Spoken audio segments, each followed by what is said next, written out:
Hello, everyone. Good evening. I see a few new faces Good and a evening. few old faces, which I'm both very happy about. And one thing I'm also very happy about is that I'm not just seeing one generation. It's not just millennials I'm seeing here, but also the previous generation. So we have a variety there. Now, specifically, if you see, I have named this topic as molding teaching for teaching practices for Gen Z and Gen Alpha, calling it Gen Z in doing with how they call it and not Gen Z. So apparently 1997 onwards are these two generations.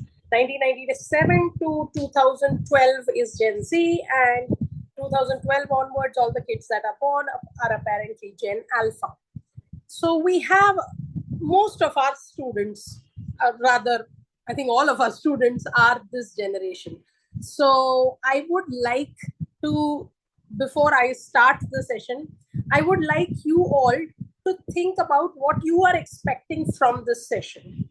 Put it down in the comment section, and I would love to have a little bit of a chat so that I can see if I am really taking care of those points that you have in mind, those questions that you are holding as you come to the session. Meanwhile, I would like to now start the session with a few things. Just 1 second. Our usual rules, camera on if possible, because that helps create a connection. Let's face it, we all have had the online classes. Respect all perspectives, and obviously, if you have any questions, please put it in the chat. If you want to say something, feel free to unmute and speak up. I want to cover these three things, which is the identification of Gen Z and Gen Alpha and their characteristics. Because if you are saying, oh, how is it so different? How do we handle them? How are they different in the first place? Do we need special skills to handle them? Why do we need special skills, right? So that is one thing. Another thing is challenges. What challenges do we face in teaching these generations? So this is specifically about the teaching learning process. And finally, behavioral issues, because let's face it, we are not just teachers because we are teaching a particular subject, right? We do teach a lot of things apart from those subjects. So let's see where there's a stumbling block there. I have two nice points that have been addressed. One is handling them in CBSE and Cambridge board. Ma'am, I would not be covering specific boards, but the teaching strategies that I'll be talking about, I believe will take care of that in general.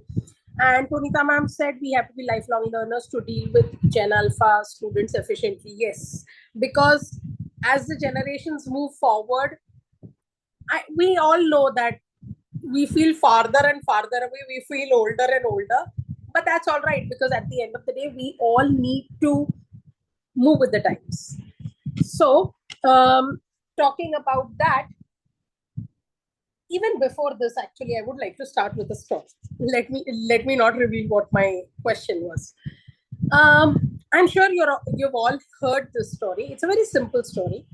Apparently, one day the sun and the wind god, they had a fight. The sun god said, "I'm the most strong. I'm like, I can make people really hate me. So I'm so strong. I do so much good also in the world. People don't respect me sometimes, but like the world will not exist if not for me." The wind god said, "What nonsense?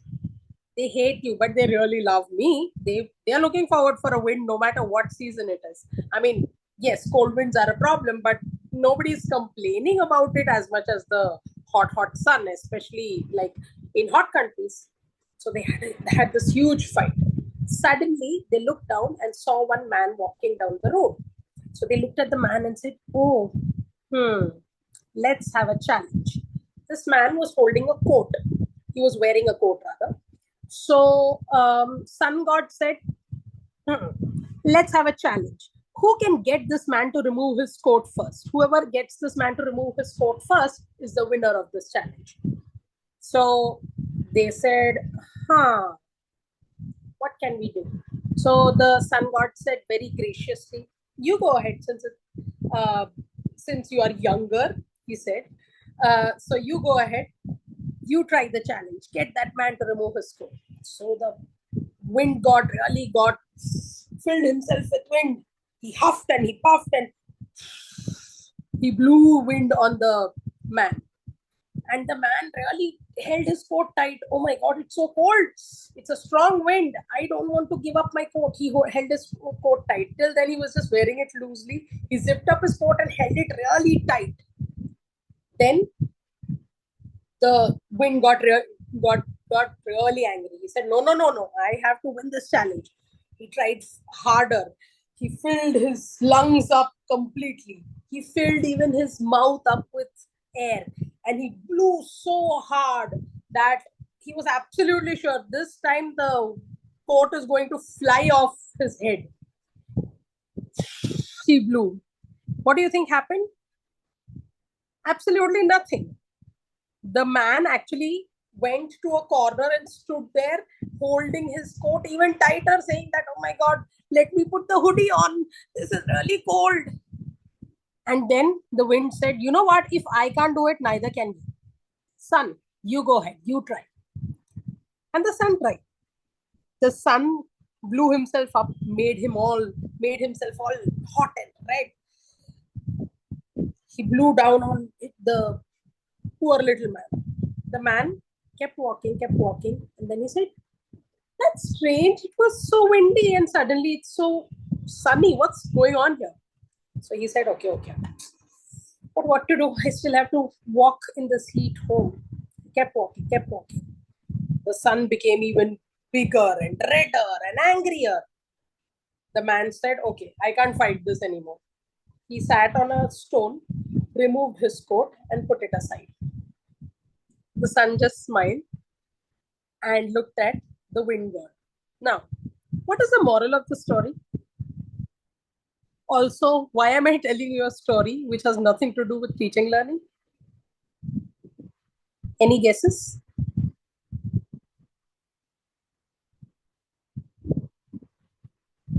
Come on, we have enough participants. If you've been paying attention, there are no wrong answers.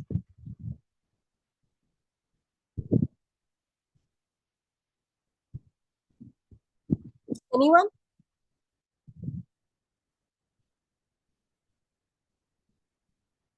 Punita ma'am says everyone has unique talents. Great. So I guess if the challenge was who is going to maybe make him put on one more coat, then the wind god would have won, right? So it's about what your test is. A good takeaway. Um, Learning through stories is interesting. Absolutely. Also, another great takeaway. See, there are, like I said, there are no wrong answers. But I had an answer in mind and I would like to share that, which is that when it comes to getting children to learn something, fighting with them will never work. You have to work with them. The sun god did not force him to take off the coat. He just created a situation where he had to take off the coat. The wind god was fighting with him, which is why it became difficult for the wind god to really get it done. And clearly, he didn't get it done. So, not only has this been a learning for us, I hope this is the perspective you're going with when it comes to today's session. I'm sorry.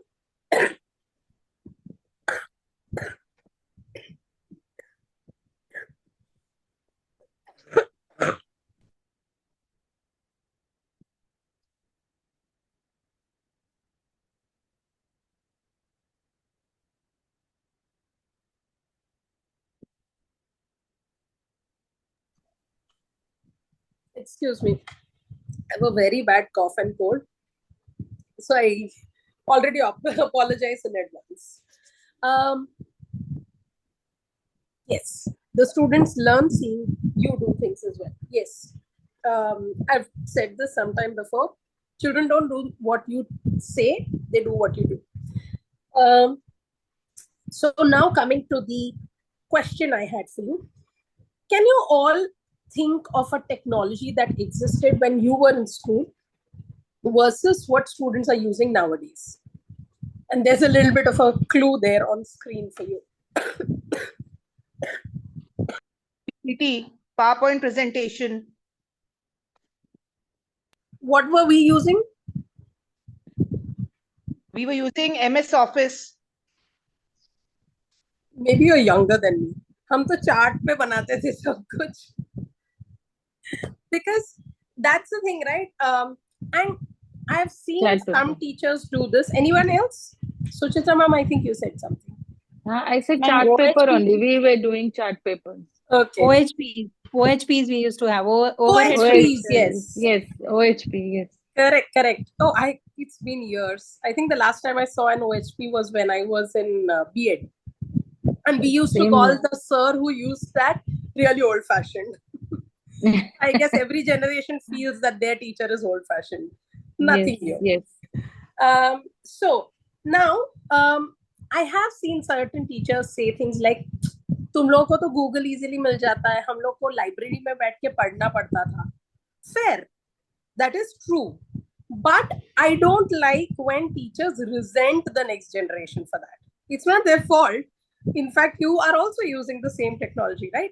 So let's be the sun god and not the wind god. Let's not fight with the children. Let's actually work with them. So keeping that in mind, here are a few characteristics we often say, okay, these are things that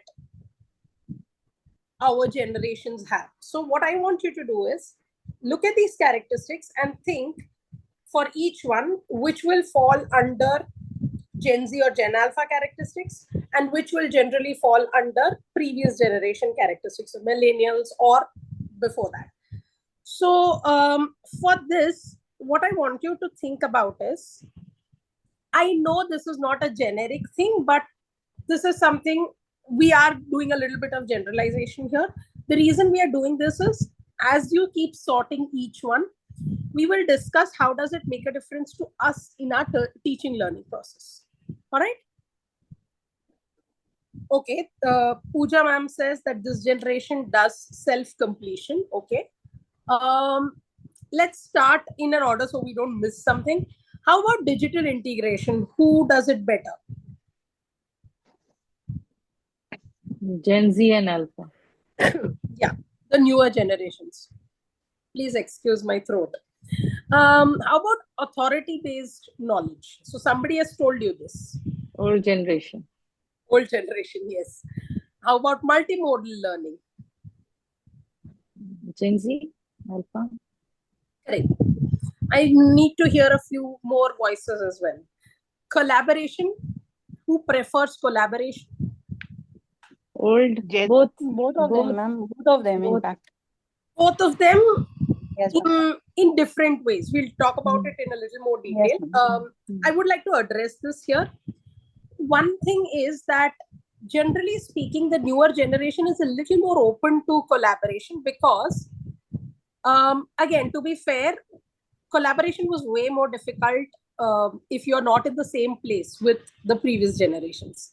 Plus, because there was a lot of authority-based learning, it was that all of us have the same knowledge because it has come from the same teacher or the same source or the same book. So there was not much variety in our voices. And that sharing process didn't really become very productive, I would say. It was changing by the time millennials came along, but it is way more prevalent now. Let's think about our times when we were studying, or the previous generation even.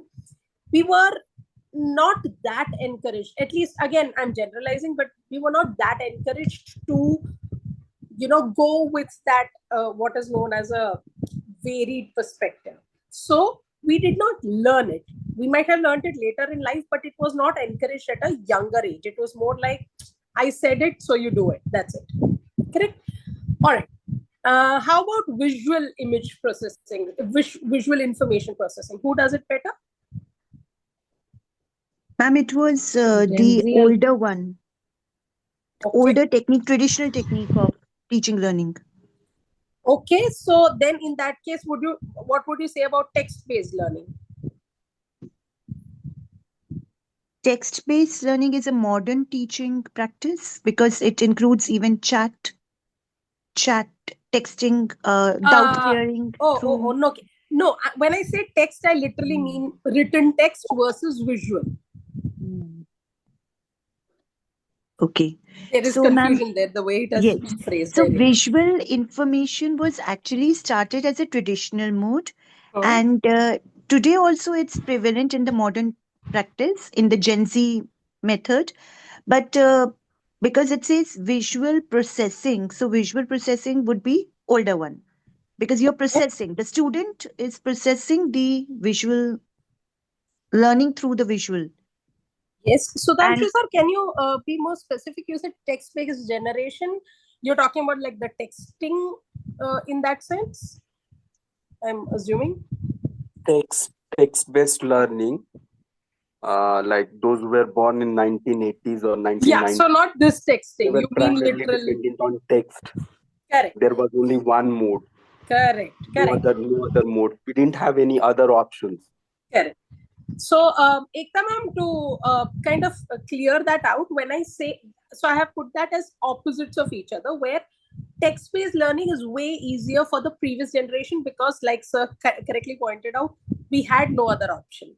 Plus, because we had no other option, our brain kind of adapted to learning in that manner. For my generation, TV was a normal thing.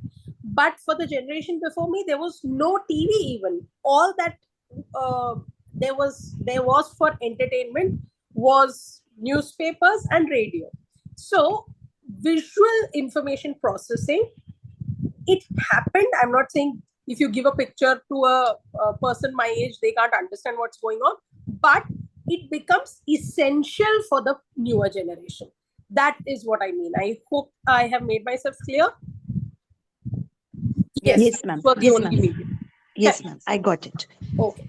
Now coming to social justice orientation, which of the two generations, the older generation or the newer generation, feels like we don't need to just learn things, but we need to be a part of social justice in general?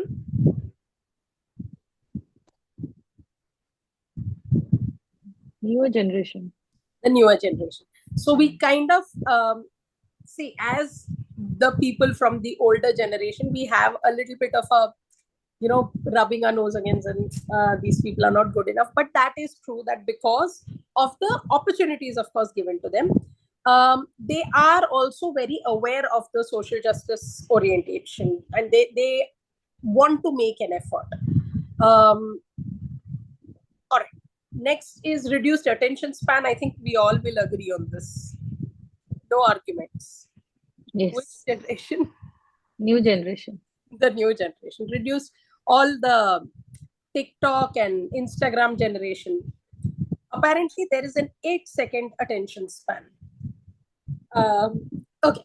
Coming to delayed gratification acceptance. Who accepts delayed gratification? Delayed gratification means I'll work today, but I won't get the reward today. I'll get the reward later. Generation. Old one. Older generation. one. Old generation. Correct.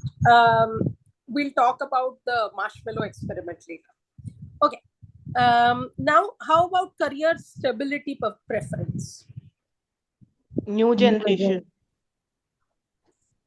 Sorry, I think I heard two people saying, one person saying new and one person saying old. New generation. New generation. Anybody who feels it's the old generation?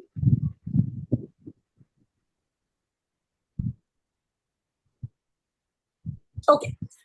Generally speaking, Marina ma'am, I would argue that it is the other way around. It is the older generation who wants stability. It's the newer generation who's ready to try anything new. Yes, So the new just- generation takes the risk. yes, takes a risk. So every time my mother, I have this friend who is in advertising, and every time my mother asks her, "What are you doing?" she has a new thing that she is doing, and she says, "Okay, weren't you doing this thing last time?" And then it keeps changing. Sometimes she's between jobs, and for somebody like my parents' generation, they have worked in one place for like 40 years, 50 years. So it sounds so strange that, wait, what? You have a new job every time I talk to you? And that is why there is career stability is kind of more of an old generation thing. But at the same time, the new generation is also ready to experiment. So I would say that is more of an old generation thing. Longer sustained attention, we just talked about how attention deficit is a problem with the newer generation. So longer sustained attention is definitely a old generation thing. And finally, linear information processing. So when I say linear, that means in a chronological manner. Yeah, a straightforward. Okay, this, then this, then this, and then this. Who does that better? Old one. Old one. Because I would say that that's a little bit of a problem also. When you don't get that linear information, you're not able to process it, and that could be an issue. So now let's go on to, I think we correctly divided it, identified all the things. Now let's talk about certain situations that we often face in class. Now, some of these might be younger children things, so Gen Alpha technically. Some of these might be older children who are doing this, but we will eventually face all of this at some point of time. So let's talk about it. Remember, when it comes to all the characteristics we talked about in the previous slide, it's not like either of the generations is trying to do it. That's why we had that discussion. I wanted to talk about it, that it's something which is a result of the way we have grown up. So I think we need to be a little patient with the new generation and maybe adapt ourselves in certain ways, maybe adapt them in certain ways. Let's see what we will do. So one scenario that we'll talk about is the distracted digital native. Student struggles to focus on printed material and lectures. They fidget quickly and disengage despite engaging content. So even if it is very interesting, a very interesting story being told, a very interesting science concept being taught, yet the child is constantly distracted. First of all, let's find out, why do you think that happens?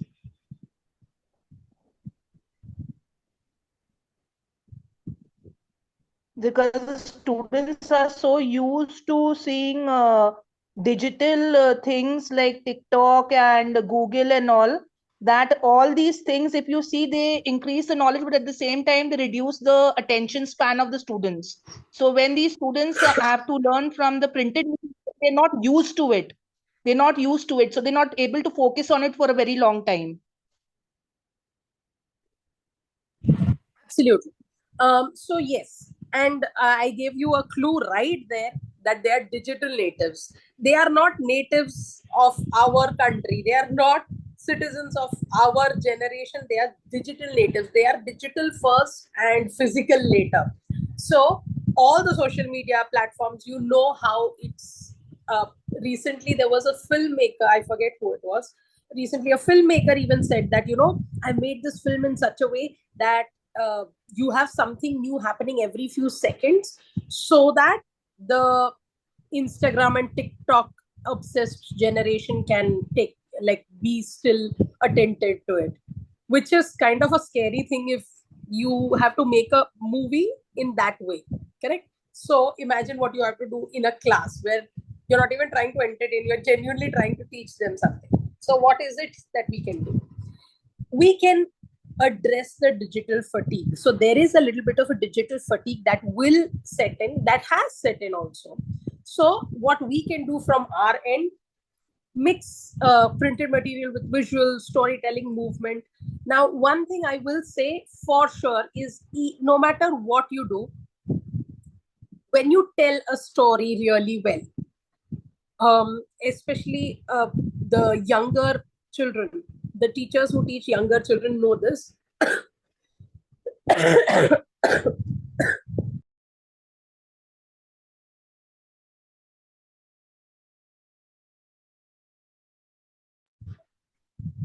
Sorry. When you tell a story really well, no matter what generation it is, you can hold their attention. And this happens because if you think about it, what is Instagram if not storytelling? What is TikTok if not storytelling? I'm not saying we are going to become jokers to entertain them, but make your content interesting enough. One, so use short audiovisual elements without obviously tech overuse. It's not like we are saying everything should be online, because eventually you want them also. So we are kind of meeting on a middle ground here. We are more text-based generation. We want to teach a more digital-based generation. Let's bring them somewhere in the middle ground. And let's take advantage of the technology available to us so that we are not, again, we are not being like the wind god and fighting against them, but we are being like the sun god, smart and genuinely, working with them. Now, mixed printed materials with visual storytelling and movement. I think storytelling and movement really, I think all of the people who teach younger children will really resonate with me here, because I have seen them using the storytelling skills, the movement so effectively that it really makes a difference. And once you have got the Gen Alpha doing that correctly, that generation, when it comes up, it's going to help you kind of bridge the gap. Srividya ma'am says, ask students to dress as different characters from the story for smaller children. Yes. Again, storytelling, movement, play, these things can happen for younger children. For older children, you can do the same thing. Maybe not that colorful, maybe not that bright, but you're still doing it in a way that you're engaging them in some way. The technology related things could be more for the older children. Now let's talk about another scenario.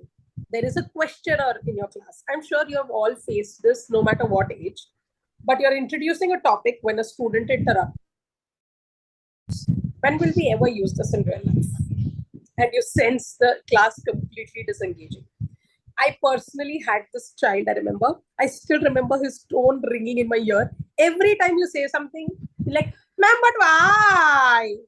But why? And it's the same tone every time. What do you do there? And to be fair, especially with, I'm an English teacher, so I'll give you my example. Especially when I would introduce grammar topics, they'll be, ma'am, why we have to learn this? So sometimes it's a fair question, right? So what I started doing was I would start introducing topic with the answer already right in front of them. For instance, active passive. I'd start with an example. They would have no clue what they're talking about. You know what? I found out that this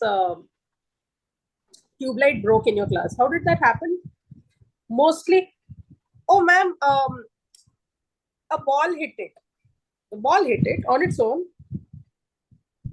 and then they don't know what to say. There you then introduce that, when you say it in a passive manner, that the tube light broke. It was hit by a ball. I hit the tube light with a ball and broke it. You don't want to do that. So you are introducing them where you are using active and passive. And then you can go ahead and tell them the rules, go ahead and do that. But now they are interested. Why am I doing this in the first place? So what do you do here? Design that real world relevance. When you're making your lesson plan itself, have that in mind. Why am I doing this in the first place? Not just because CBSE says so or Cambridge says so, but genuinely, why are you doing this? What is the value of this thing that you're teaching in the child's life? So start with real world examples, career connection sometimes, especially for older kids. You can talk about how they will use this in their career. Let students find an application. Sometimes you can say, okay, this is what we're going to learn, and your challenge, your homework for today is to go and find out why do we do this? What is the point of this learning? Correct? That can be a challenge for them. That can be their homework. Now, coming to the passive learner, the people who don't want to really make that effort.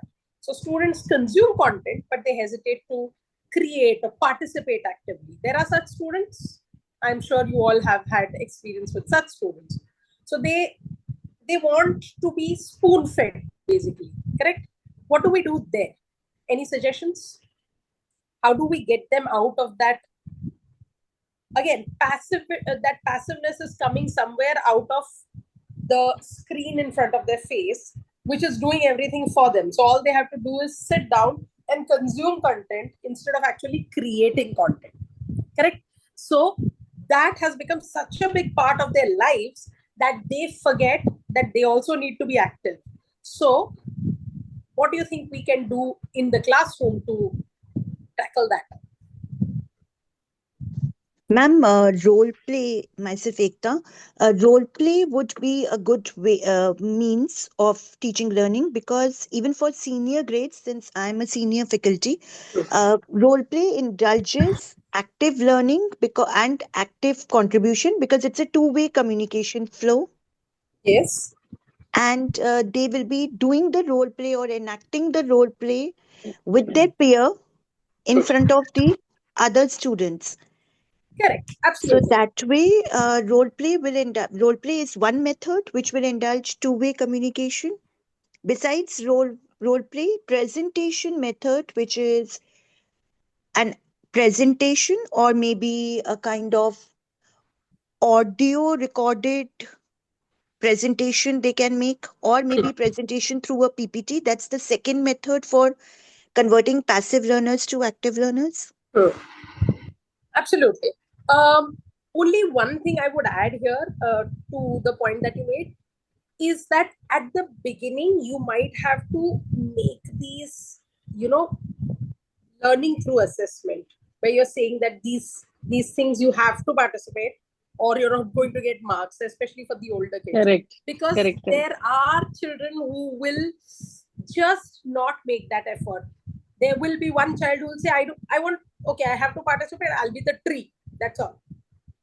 So somewhere you will have to force it a little, and it's okay.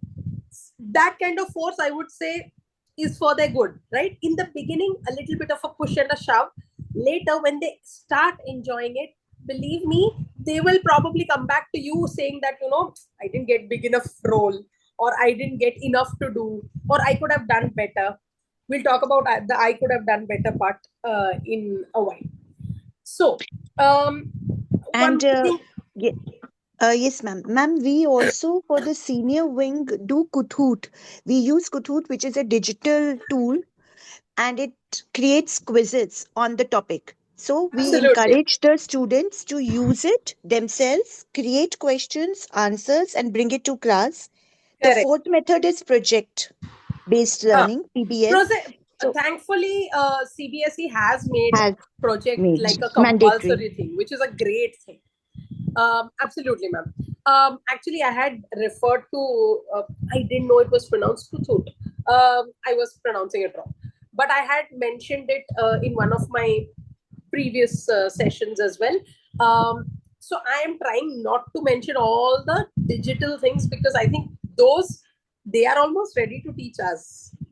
Actually, ma'am, this one is a package. It's an app which, if you feed the topic, you get the questions and the answers based on that topic. And the question type you can choose, whether you want an MCQ type or a short answer type, SAQ or an LAQ. Correct. Absolutely. Now, a few things that I had in mind. Basically, we are trying to activate their participation, right? So we might begin with an exploratory task, where, like you were saying, all of these things might be a part of the teaching itself, or sometimes if there is a topic where you need to teach, you have to tell them certain things, you have to explain. Now if I'm teaching, say, a new, absolutely new theorem, there are certain things where you have to first do the explanation, but do an exploratory thing.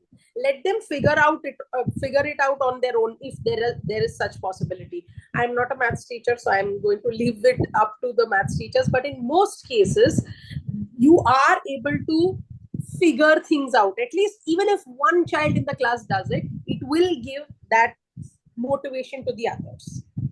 So an exploratory task would be a good thing. All the different methods that you all mentioned, all of them absolutely will work as an exploratory task as well.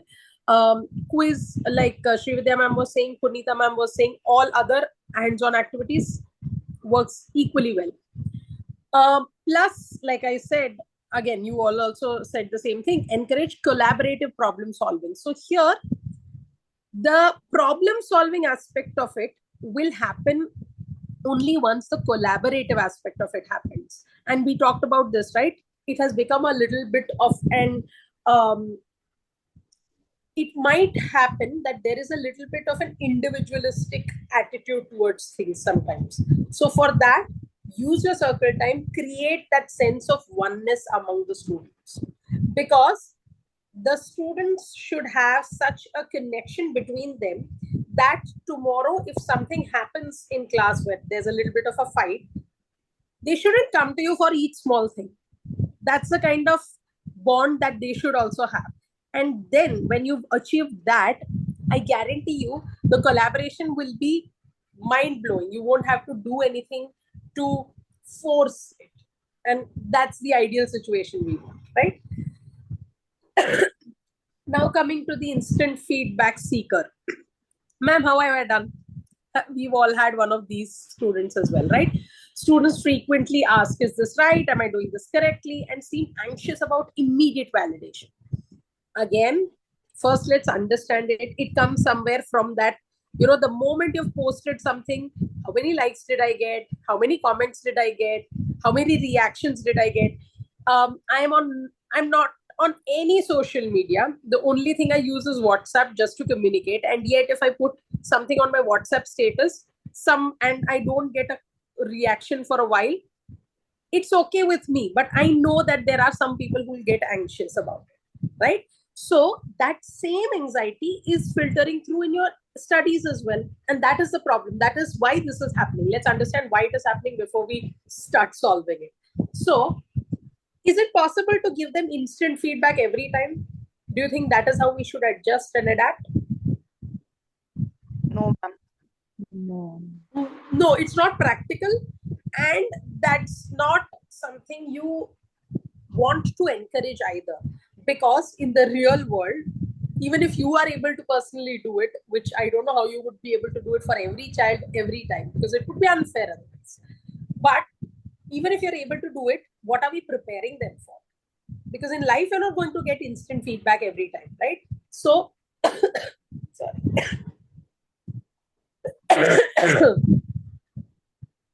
let's personalize feedback and progress. So, not only do they get feedback, but they sometimes should get their feedback from themselves. Both self-check and peer review. In that case, they are getting that feedback, but it's not from your end. So they have to still wait for your feedback. It creates a sense of independence in them, and they learn to not only self-evaluate rather than depend on others for their feedback, but they also learn to, this is something like scaffolding, where you have taught them something, and now slowly and gradually you're removing the scaffolding for the pillars. You know, when you put your roof, you're slowly removing the scaffolding so that they are becoming even more active. They're gaining guided independence. You're not just leaving them in the lurch, but at the same time, when you start, you will be giving them a checklist saying that, okay, before you ask me whether I've done right, go through this checklist. For little children, it could be something as simple as, did I capitalize each starting of the sentence and each proper noun? Did I put full stop, question mark, or exclamation mark after every sentence?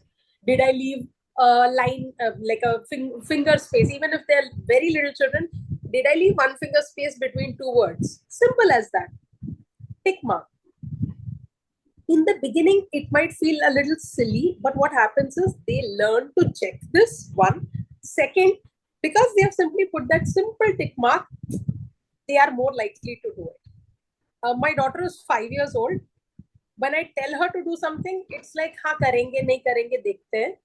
But the moment I say, oh, you have a chore chart on which you get a tick mark if you do this thing, it could be as silly as brushing 2 times a day. She has to do that whether she's putting it on the chore chart or not. But at night, she's brushing only because she gets to put a tick mark on the chore chart. It's okay that at the beginning, it is more for the tick mark than for the actual feedback. But eventually, it will become a part and parcel of their learning. And they learn to give themselves feedback to become more independent. And then when you actually give a personalized feedback later, it will become much more valuable. Because now they know, okay, all these things I've already taken care of. Now let me see what ma'am has to say. What else can I learn? Correct? Next coming, the last point, the group work dilemma. So when it comes to group work, many times this happens that in group activities, some students dominate. We were talking about the person who wants to wear tree, right? While others contribute little, leading to frustration, imbalance, a feeling of, why should I bother, right? For the people who are really putting in an effort. And even without bothering, I'm getting marks for this thing. So why should I bother contributing for the people who are not really contributing? So in this case, what do you think can be done?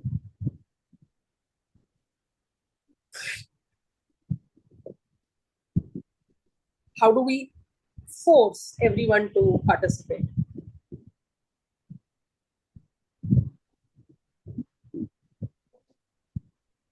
In a group, they can be given different roles. Like, for example, one is a timekeeper, one can, culminate the task and give, give the points, relevant points. Others can discuss, draw the diagram. Like, if we divide the roles, then Correct. everybody will work. So this is especially important when you are giving them the first task of the year, or maybe the first task ever if they are in younger classes. Because otherwise, see, we all have different personalities, right? There are those leader personalities who will take over the job and say, मैं बताती हूँ किसको क्या करना है, मैं करूँ वो सही है, बाकी सबको किसी को कुछ नहीं आता. We don't want to encourage that. On the other hand, there are some other children who have real talent. You know they have real talent, but they are not going to make that effort until somebody calls them out, because maybe they are shy, even simple as that. And what happens is that the center stage taking personality, what is nowadays they call them the people who, for whom they are the they have the main character energy, right? And everybody else are NPCs, not playing characters for them. I am the main character, everybody else is NPC. So if that is the case, there is an imbalance. And correctly pointed out that not everybody wants to participate. Nor are they all comfortable in participating in group work. But that doesn't mean we say that, okay, fine, if you don't want to participate, don't participate. Because we have to, it's like a sugar-coated pill, right? We have to teach them that as well. That is also a skill. Tomorrow in your job, will you say that, oh, I don't want to be a part of any group? That's not possible, correct? So how do we get them to do that? Each one can be asked 5 lines in self-appraisal regarding their contribution. Okay, great point. So there they will actually have to figure it out.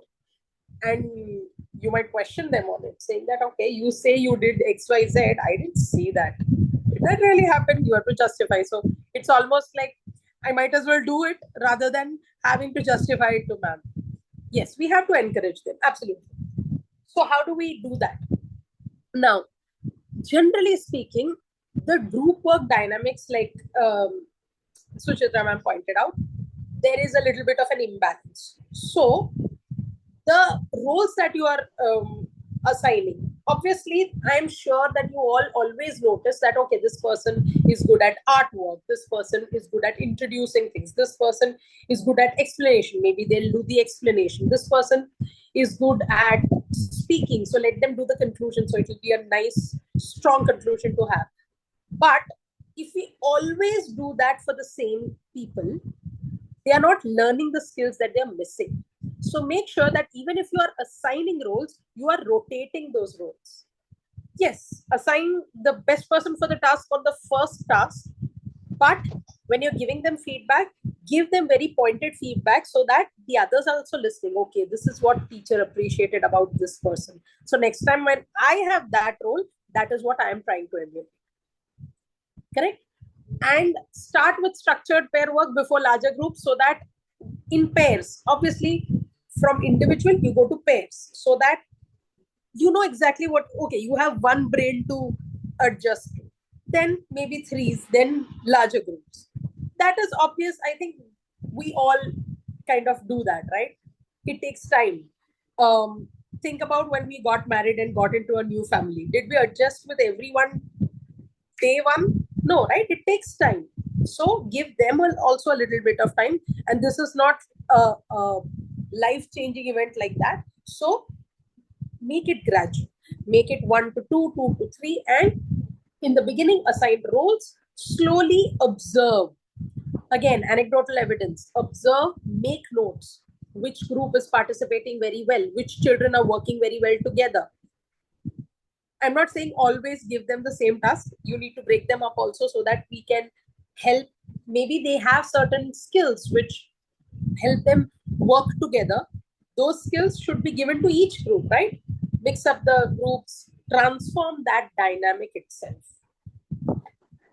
So basically, if you see, there's a mnemonic there, adapt.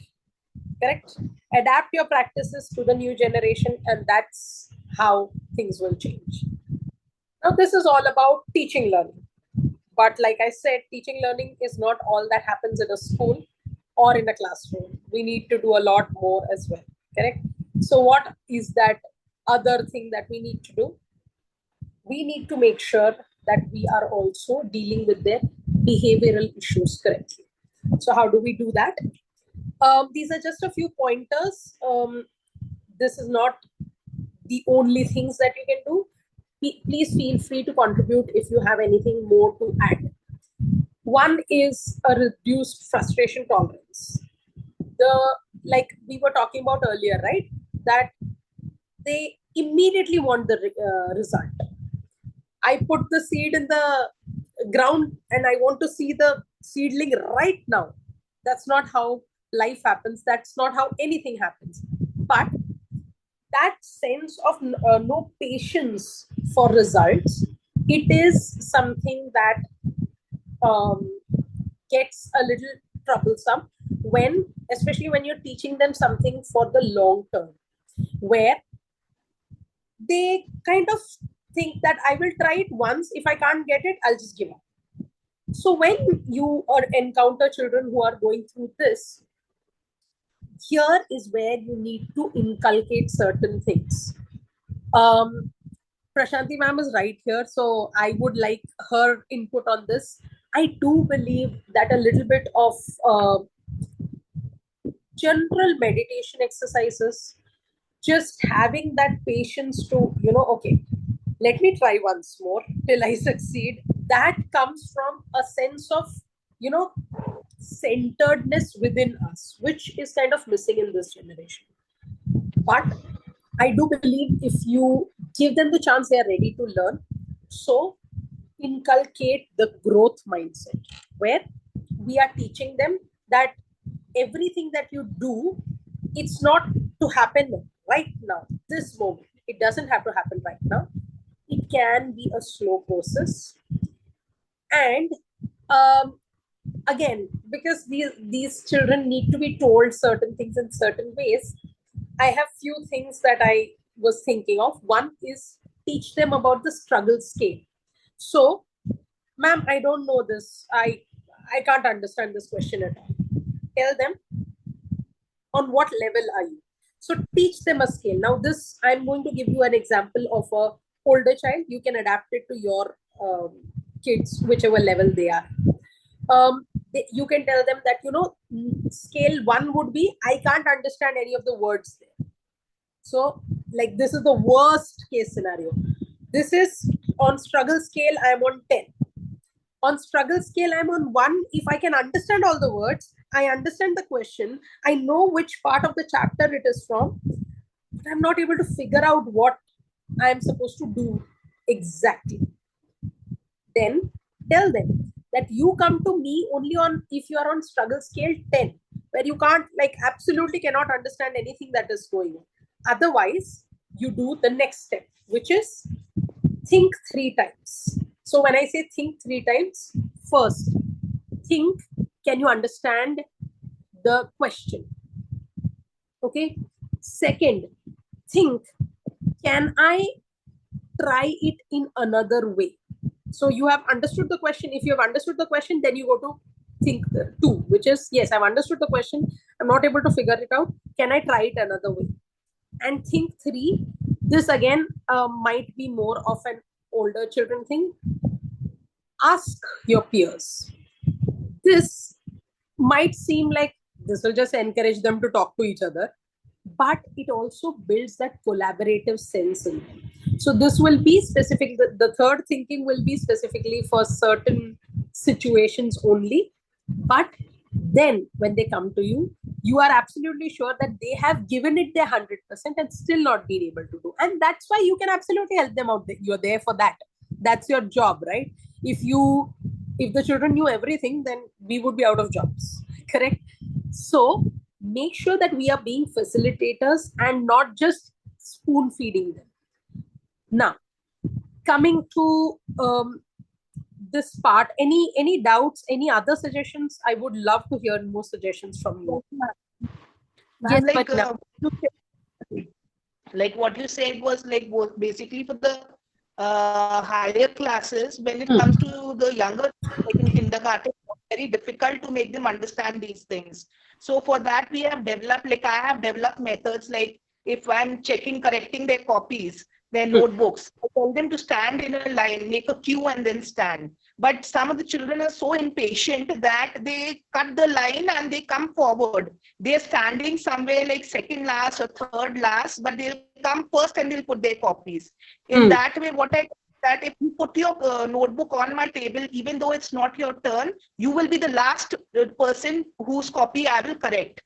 So that frightens them. Then they go, I said, if you go and stand in your place, otherwise next time you will be last only. Every time you come first, you will be last only. So this is how every time I deal with them, they understand that no, when it's my turn, it's only then that I have to go up to the teacher and get my notebook corrected. I should not skip my line. I should not skip the other children. So that develops patience in them. It develops manners in them. Along with that, when I suppose I have a ball in my hand, and when they see the ball, they all fall over the ball. They want the ball in their hand. So I say, whoever makes a noise, that person will not get a ball, will not get the ball to play. So then they quieten themselves. Then anybody who makes a noise, you will be thrown out of the class. You will not be given a chance to play. They keep quiet. So this is how they learn to be patient and they wait for their turn. Because if you speak to them in a higher level language, these children are not able to understand. They're too small to understand. 4 years, 4.5 years, 5 years children, there's no other language to speak to them. Correct, absolutely. Also, hey, can I say something here, ma'am? Yes, ma'am, just a minute. Ma'am, I think there's also Srividya ma'am saying, is this related to what Marina ma'am was saying? Prashanti ma'am? Just now the ma'am was telling now, ma'am. Okay, So please go ahead. Yeah, ma'am, I would like to say, see, when you see, this is something from psychology point of view, I would like to tell, is when we start saying children from the point of view, like, put a fear in them, in the future, maybe they would not dare to take their turn in the first. Thinking like, we have to wait or something like that. I feel so. We should not put it in terms of fear. Maybe you can explain to them once, twice, thrice, because they don't know. They're all over. So once you start explaining to them why it is to be done, instead of giving them it, because we want things to go on faster in our way, we try to give fear into them, or show our anger. But that's not right, because nowadays, if you see, most of the adults who are facing or going through a lot of issues is because of the childhood traumas. We don't understand, but then somewhere we start putting fear in them, telling them, if you do this, you're going to be given this, or you will be hit, or you will be done this. And then what happens is, the child, when as a child is growing older and older, will not want to take first step, because we are already putting those things in their mind. Try to put it in a different way, not to induce fear in them. As I said, again, it's going to be a long term. We should look at it in a long term thing, because here we shape the individuals, and as they're growing older and older, they should take up that responsibility. They should be the ones, the leaders. Then they would not go and take up, if we start telling them that you will be fear aayega to, if we start inducing fear and showing all those, then they will not take up their responsibilities, or they will not be the first ones to put forward. This is my understanding, and I have seen it. And it's like so many, if you see now adults, like, being a coach myself, I've seen so many women or people not coming forward because they are shy, or they feel that fear, that they would not be appreciated, or they will be, maybe it's not a rule, maybe there's some rule or something, they would not go forward. Think about it, ma'am, because before we do something, if nowadays, if it has been seen, it has been proven that the women, the children are being, the adults are having the childhood traumas, which are the most important ones, which are to be, dealt with. Ma'am, So but in a if class, we are, children and all of them bringing and putting their notebooks on their desk, how are we supposed to deal in such a situation with only one teacher over there? see, ma'am, I think we are nowadays, I think the number of children have been reduced in the class, right? According to the ma'am, government rules. not at all. Now, maybe you must If be I having can, 25 to if I 30. can put my point forward. Yes. So Marina ma'am's case is a bit different, Prashanti ma'am, because we have been listening to her since last many webinars. Okay, what happens is there the number of students are more. It's a call that management has to take. Okay, so what's happening here is mostly the tantrums and behavioral issues of students, especially when they are more in number. See, because I am a person who, though I am a principal of a school, I am a person who tries to spend more time with the children who are into foundation stage, that is nursery to grade 2. Okay, so I know what type of tantrums and I know what type of what do we say, like behavioral, things these children come up with. Okay, so in Marina ma'am's case, the number is more. So obviously, when the number is more, it is very difficult to handle the children, and it is not wantedly, but the teachers are somehow forced to suppress the children through whatever means they have in their hand, whichever way they are empowered. Okay, that is what is happening. So I believe our webinar should also be joined by the managements so that they can take a call on such sort of things. Over to you. But again, sir, I would sorry to again, put my thing forward. Actually, I feel like ma'am should again, like, if number of children are more, 1 to 10 children will come. Now, 11 to 20 children will come. Something like that. Break it down. Maybe some ideas will No. come. Actually, in case of small children, it is not 1 to 10 or 20 children. If one child starts, the whole classroom starts. Yes, But yes. sir, That's how it is. These children I would they like get to say influenced something. by the peers more. Yeah.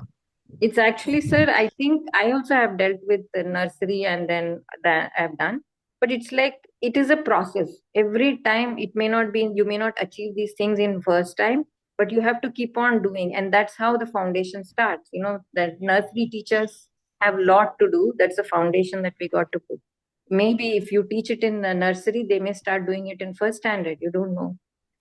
Ma'am, Ma'am, but but there's a have you taught in a classroom where there were 40 children is the question then? Sir, I have taught max to max, I think 24 to 25 children, but I feel Two anywhere. times. It's 2 times. It's the double what Marina is dealing with.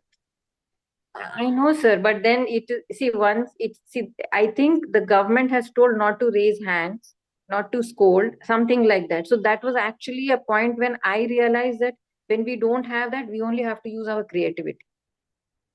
So I Ma'am, think ma'am should keep on working on that. Maybe it will help her.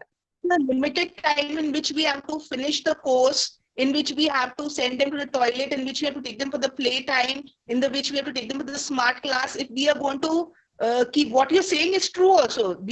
I don't always keep shouting at them. There are times when we laugh, when we joke, when we play, but there is a set time for everything. During study time, there is a fixed time and we have to complete that portion in that time. Otherwise, that thing shifts to the next month and then to the next month. And in this way, we are not able to complete our course. And then the first people to complain are the parents themselves. The management comes afterwards. The parents come first. They will come and stand at your desk. They're the first people. So this is only, you have just now told your own answer, ma'am. You told you'd make jokes, you have fun, everything. So when you start telling them, if you are not listening to all this, then I think we will not be having a jokes class. Maybe we'll not be having fun time. When the situation comes, na ma'am, that time they forget all these things. The thing It's is a that repetition, ma'am. It's a repetition. Okay, can I present a middle ground, please? Yes, Yes, let Jyoti continue with the session. Okay. No, it's not about continuing with the session. I feel like we are doing exactly what I was talking about in the beginning, which is we are like, I think both Marina ma'am and Prashanti ma'am, you are both coming from your own experience. Correct? And somewhere what is happening is, Marina ma'am, I completely agree, because when I was studying, I came from a school where my class was the biggest class. It had 75 children. Prashanti ma'am, can you imagine 75 children, and there was no concept of Aya even. By that, like nursery had Aya, uske baad koi Aya bhi nahi hoti thi. There was one teacher handling 75 children. And although corporal punishment wasn't banned by then, I have never had one teacher, like the teacher hit any kids or anything like that. I've heard stories, but never happened in my class. This is one extreme. Prashanti ma'am, what you are saying, absolutely agree, because I do believe in therapy. I absolutely have seen certain adults do certain things, and then it gives me like a instant flashback saying, okay, I know exactly where this is coming from, and I feel bad for you. My husband actually tells me about this teacher who used to come to the class and just say, the moment she comes to the class, she would say to my husband, get out of the class and kneel down. The child has not done anything yet. You've just entered the class because you have past experience of this child doing this. You've done that, and now for life that is a trauma on the child, right? And you have passed the child off to another person to deal with, but that child is growing up for life with that trauma, right? I didn't even do anything today. मैं तो हमेशा ma'am बोलती है करके, आज तो मैं एकदम finger on the lips करके बैठा था, नहीं पर मुझे तू चाहिए ही नहीं क्लास में, मैं आते ही तो बाहर निकल. So that is, I think, two extremes. We need to understand both, and somewhere in the middle ground, actually this refers more to the need for instant gratification, and I think we should cover that first. So let's actually talk about it. The marshmallow experiment. Who knows about the marshmallow experiment? Anyone? Have you heard of this? So there was this experiment done where, the child is told that here is a bowl of marshmallows. Here, we put it right in front of you. The psychologist who's doing the experiment says, I'm just going to go to the washroom and come back. Don't touch the marshmallows till the end, okay? Yes, so Kim Kardashian has done this with her daughter. This Tommy, with Kylie Jenner has done it with her daughter. The marshmallow experiment. See, generation. I have no clue who Kylie Jenner. I vaguely know that she's a She's a singer. Kardashian, I think. She's a Socialite. singer. Socialite and a singer. Okay. So yeah. So what happens is that, so this was a genuine psychological experiment that was done. But the thing is, it depends on the child's age.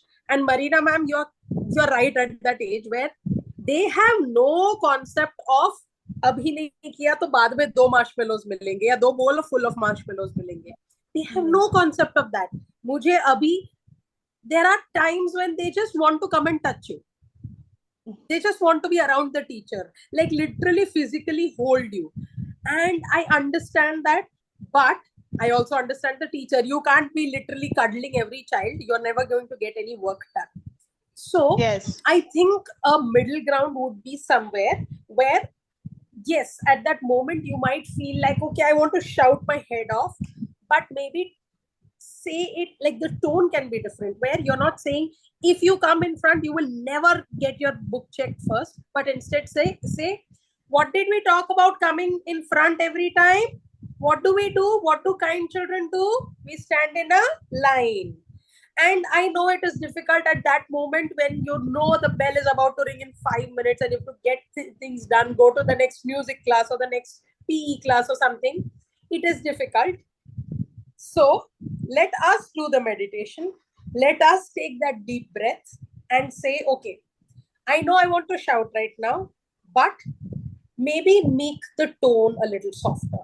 Say the same thing. We are still saying the same thing, that, you know, this is what you're supposed to do, because we have to instill discipline in the children. It's not like we are saying no, but do it a little more gently. I hope that helps. I hope that that is a middle ground between both the opinions. Ma'am, Yes, I ma'am. have an idea. Yes, ma'am. Punita ma'am. Ma'am, we can keep the copies of first 5 children on the table and call them accordingly number wise. Okay, sure. Let them remain standing in the queue, but check their copies as they are piled up on the table. Correct. Again, I think with little children, many children don't even realize what's going on. These people come, आधे बच्चों को सुनाई नहीं दिया होगा, या सुनाई दिया है तो ignore किया है. So those things also matter, but I think we can take all the suggestions and, you know, try it out, see what works. But no negative sentences to them, only positive. Correct. And I think just like they don't understand कि अगर हमने अभी ये एक marshmallow नहीं खाया तो मुझे आधे घंटे बाद 2 मिलेंगे, they also don't understand कि आज मैं अगर यहाँ पे खड़ी हुई तो अगली बार मेरी कॉपी नहीं चेक करेंगे, कल की बात कल पे गई. They don't care either. So if it is not there for positive, later gratification is not there for negative also. So anyway you're saying it, it's not really registering. So at that age especially, all they register is that tone that ma'am used. And if you don't want children to do the same thing, then we shouldn't be modeling it. Somebody had mentioned that in the comments as well. For older children, what you can do is, again, I'm coming back to the older children now. What you can do is have micro kind of milestones, you know.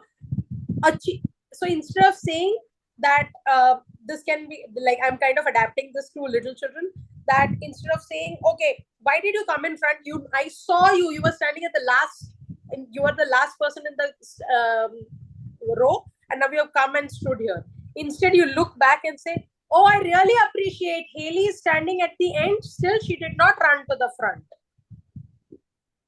Now there will be a rush to the back. Oh, I will be the last one because ma'am will appreciate, right? Everybody should be standing in their place. Keep repeating the point and then appreciate the ones who are doing. Often we kind of pull out the ones who are not doing and forget to appreciate the ones who are doing it. Correct? And make it a point to appreciate the ones who rarely do it as well. क्योंकि उनको ज्यादा फर्क पड़ता है. Those who are doing it every day, सब लोग तारीफ कर रहे हैं, तो क्या ही फर्क पड़ता है, right? Yes, our tone matters a lot. Great point. So the point about checkpoint challenges is mainly we have FAs, right, for your for the CBSE. But let's have tiny things, tiny checkpoints that we have for ourselves as well. It not only it not only gives you a way to give them instant feedback,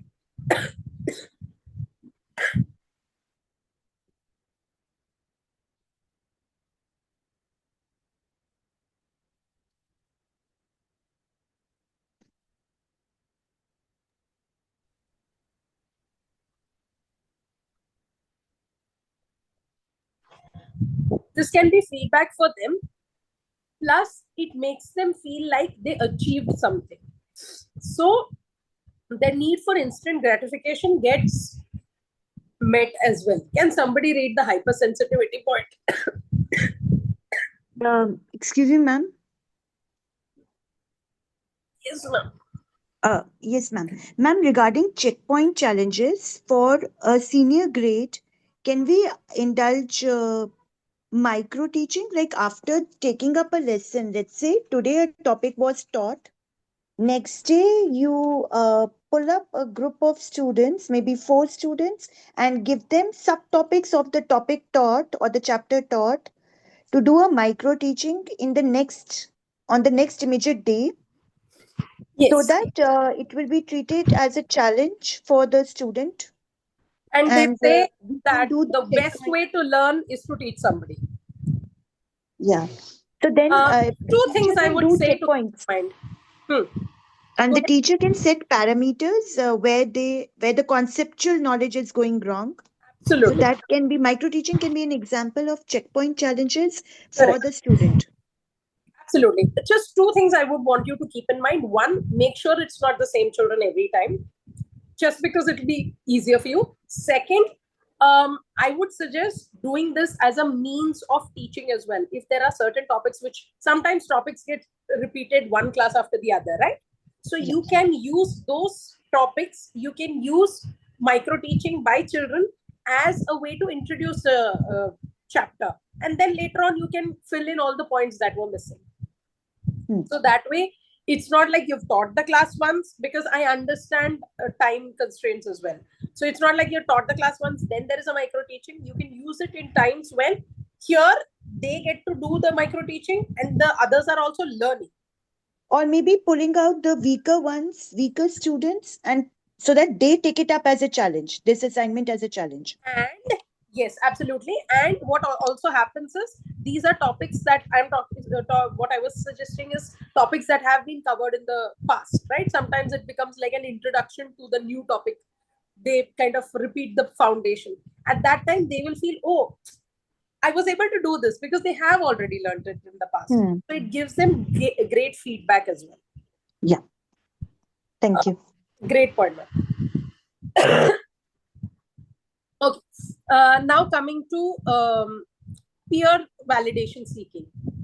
Again, the likes and the social media stimulation that happens. So they are looking for more of that. So as a result, if they are doing that, you know, I'll think 10 times before speaking, because log hasenge kya? That attitude has become even worse, right? The char log kya kahenge has become now ek crore log kya kahenge, right? So instead, what you can do is encourage silly responses. Sorry. Ask questions which can have only silly responses, but that will get them to open up. Like we do the icebreakers before all of our sessions, right? It's kind of like that.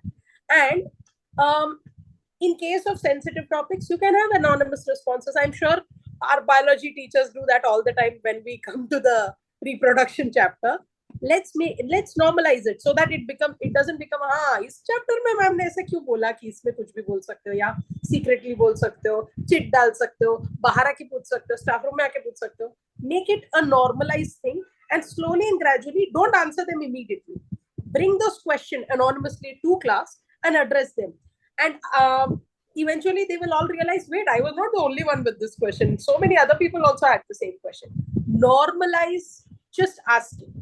And I would, if you have the time, make a social media simulation where you put a question and or a situation maybe, let them, have those stickers. Okay, these many people liked it. They'll put a like sticker there. Or these many people put a comment. Let them ask their question and stick the comment there. Their problem is that they are doing too much of social media. Let's humanize it. Let's make it like on the class board, and not only normalize it, but actually use it to counter itself.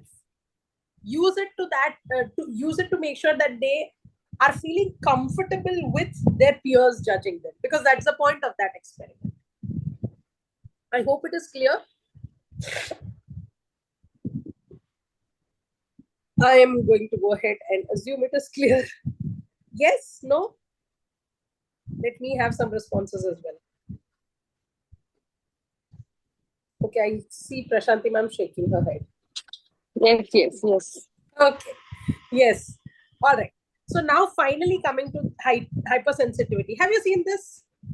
I think a thing that I've heard very often is, इनको तो कुछ बोल ही नहीं सकते, कुछ भी बोलो तो रोने बैठ जाते हैं बच्चे. But let's face it, कहीं ना कहीं हमें भी कभी लगा था, हमें भी रोने का मन हुआ था. But coming back to peer validation, लोग क्या बोलेंगे के चक्कर में हम रोए नहीं, पर वो रोना कहीं अंदर रह गया ना. कभी कभी सडनली ऐसा अंदर से दिल भर आता है कि ऐसा बोल दिया मुझे 3rd स्टैंडर्ड में एक बार एक टीचर ने ऐसा बोला कि तुम कॉपी कर रही थी. मैं कर क्या रही थी? रफ बुक में लेके ड्राइंग बना रही थी, बिकॉज मैंने पेपर खत्म कर दिया था. I was in 3rd grade. Nobody had told me the concept of copying. मुझे समझ ही नहीं आया कि ma'am, what is she accusing me of? Even today, I tell my daughter the story that, nobody should ever, you should never give anybody a chance to do this. So you should be very careful of these things like that. Kahin na kahin, that thing has remained with me, right? So instead of saying that बहुत sensitive है. Jyoti ma'am, I'm literally sorry to intrude in between, but it is already 20 minutes past 8. So I believe... Yeah, I'll just finish. This is the last point, sir. Yes. Is that okay? Okay. So, like I was telling you earlier, create a self-evaluation checklist and make sure that whenever you're giving feedback, use one of two things. A glow and grow feedback when they're little children, when they can't take too much feedback at once. What did you do well? What did you do? What can you improve? Not what did you do badly, but what can you improve? So where did you glow and where do you have a chance to grow? Correct? And when it comes to older children who are a little more sensitive, you could use the sandwich method, where you talk about the good things at the beginning and at the end. I was talking to you about this even in the parent teacher bridge session, right? Give them the feedback in a sandwich method, where you talk about the good things in the beginning and in the end, and sandwich the actual feedback in the middle. So I'm not saying it's like sugarcoating basically, because at the end of the day, nobody likes to be criticized outright, right? In the beginning, it might be the sandwich method. Later, they might go to the glow and grow method. And later, they might be ready to say openly that, yeah, okay, actually, you know what? At the end of the session, I realized that, my feedback for myself, for instance, is I think I did not time it very well. I could have handled the conversation a little better, right?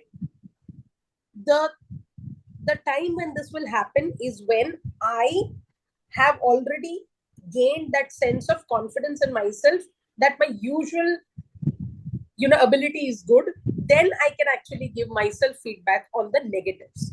So start with the positives and then give the negative feedback, and end with the positives again for the extremely sensitive children. I hope that helps. And sir is right, we are over time. So I want you to do this as your homework. Think about one traditional lesson that you have adapted in order to better engage your digital natives, your students. think of it, and maybe in our next session, if we join a little early, you can let me know in the chat. Is that fine? Can I trust you all to do that? Again, feedback?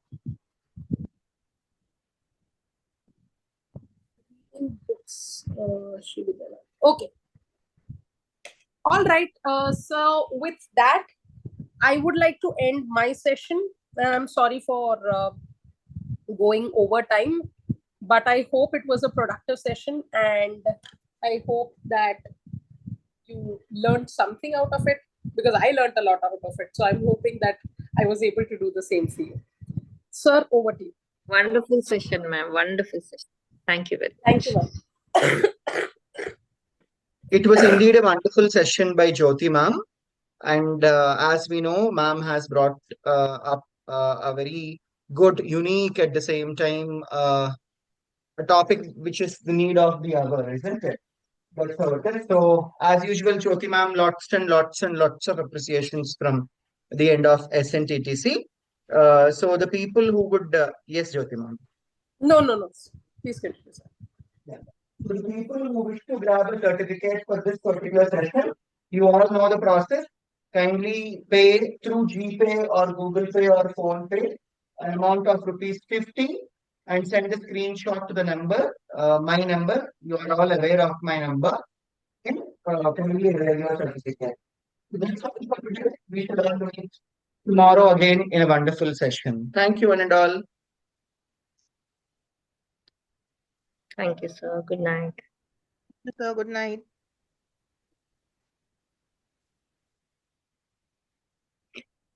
Good night, so thank you.